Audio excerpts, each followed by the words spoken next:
This is a little altar to my friend Brian Love. How many of you knew Brian? Yeah, okay. So, Brian died last month, and I'm still pretty bummed about it. But I'm really honored to be able to pay this little tribute to him and share my Brian story, my Brian Love story. Okay, 2 minutes of background on me. I'm somebody who, like a lot of you, I think, here, was like basically born knowing I'm here on a mission, I have a calling, I have a purpose, and I've pretty much been driven by uncovering that like my entire life. When I was 19, I started praying this prayer, this crazy, crazy prayer that changed everything. It was really like a 3-part prayer. It was every morning, God, make me wise. Like, I want to be the wisest motherfucker, you know, like as wise as you see fit.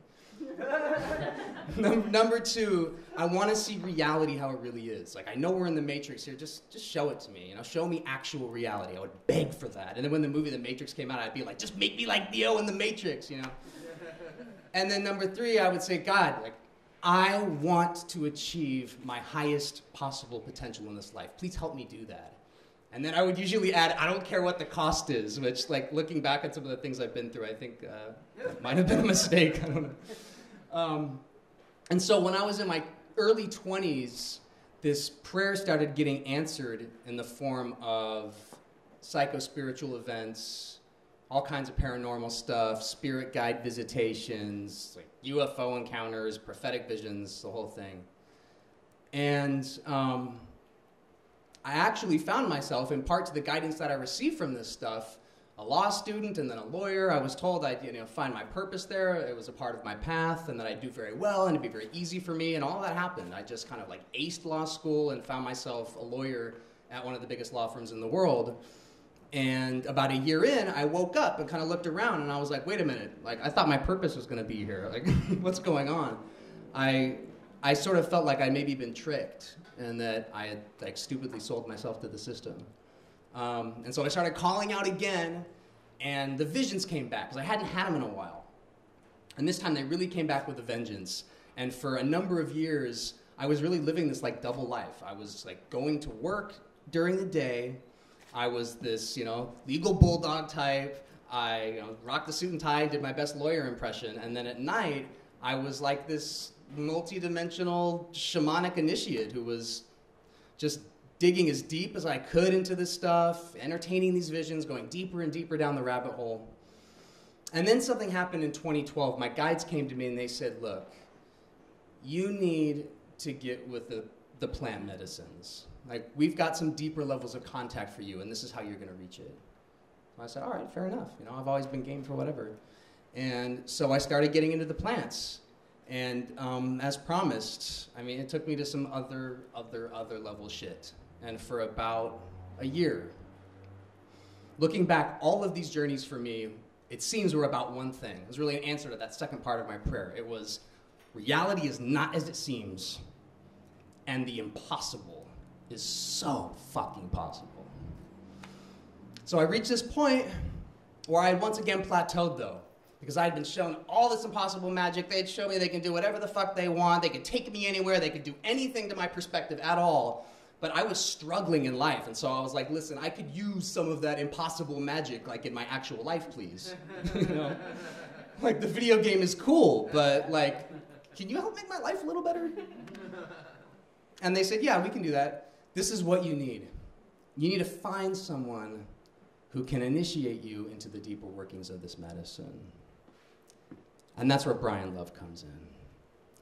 I met Brian about a year ago at a Psychonaut event that Talat put together. He was the first person there, I was the second person there. And like, as soon as I walked in, I knew he was someone I wanted to mess with. For those of you who knew Brian, he looked like a superhero. His shirt was off, he's got these bulging muscles. He had this necklace, this big cross made out of copy vine. He had this like leather utility belt full of various entheogenic goodies. He's passing out when like Talat isn't looking, and he was just crazy. And he was a total character too. He was super brilliant. He spoke a mile a minute, and like half of the words he used I'd never even heard in my life. But he was like an expert in shamanic ethnopharmacy, the plants, chemistry. He was a genius. He knew the classics. He was a novelist. This is his book, actually. And I took to him immediately, and I started telling him like what was going on in my life and what I was looking for. And in so many words, he was like, yo, dude, like, I'm your man. Like, you're looking at the guy. So within a week, Brian is at our house. He's there 2, 3, 4 days a week for months.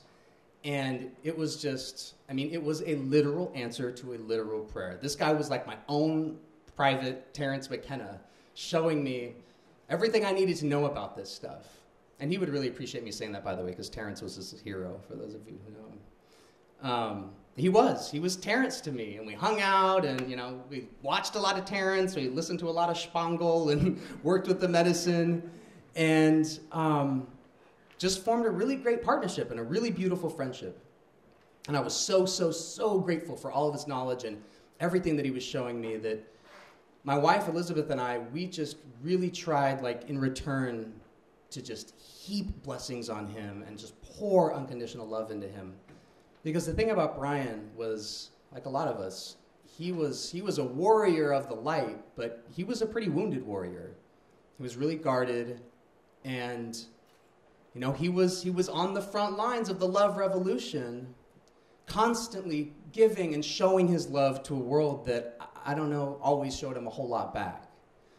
And so just because of that gratitude we had for what he was showing us, and just the feeling like this guy needs as much love as we could possibly fill him up with, we really, you know, looking back, I really went out of my way for Brian. I mean, I did a lot for him, and I was so, so grateful to do it. I mean, I gave of myself in a way that I don't normally, and it was a blessing. It was a huge blessing. So after a few months, Brian had to go back to the East Coast, and we kept in touch, and we were planning on getting back together. In fact, he was going to come out this June. And I've been actually for the last few months trying to figure out a way to get him back sooner. I was like thinking maybe I could figure out some way to pay for him to rent a room nearby. I mean, I was really, really looking forward to working with him again. Really looking forward to working with him. And just having him in my life. So I was devastated when Talat called me, actually, and was like, yo, you know, have you seen Facebook? I'm like, no, dude, I don't have Facebook. And he said, well, you know, it looks like Brian passed. I mean, I was like, even that week, I probably talked about Brian to everybody I encountered. It was like, oh, there's this guy, this crazy alchemist. I can't wait to meet him again. I was really feeling like he was going to come back out, and we were going to do some more work together. So it took me a few days to kind of get out of the shock of it. And then something really, really awesome happened. So I'm sitting on my couch. I'm sitting lengthwise, looking out this big window. And sometimes I'll do that, and I'll fall into these trances, and visions will come to me. So I'm sitting there, and at first Brian just enters my consciousness. I'm just thinking about him. And then immediately after that, I was like, oh no, Brian's here. Like, his presence is here. And suddenly, this dude just like swirled in, like right in front of me, like you know, some kind of genie. And I'm telling you, if Brian Love looked like a superhero in the physical realm, dude was like Super Saiyan in the next realm. Seriously, I mean, he was like rocking this flowing, like multi-dimensional, multicolored cloak of armor. Dude was carrying a flaming sword. Like, I'm not even making this up. I'm just like, yo, what's up? And it was so beautiful. It was just this moment, this exchange between the two of us of just like total recognition and deep love and deep connection and admiration. And in that exchange, I just felt like, you know, he was telling me, listen, I know you're still struggling with a lot. I know you're stressed out and all that, but like, it's all good, man. Like, I'm good. You're good. Like, we've already won. Victory is ours. Love is the answer. And that's really it, isn't it? You guys know that, right? Like, love is the answer. It's really that simple. Love yourself. Love others. Be love. Be love like be love.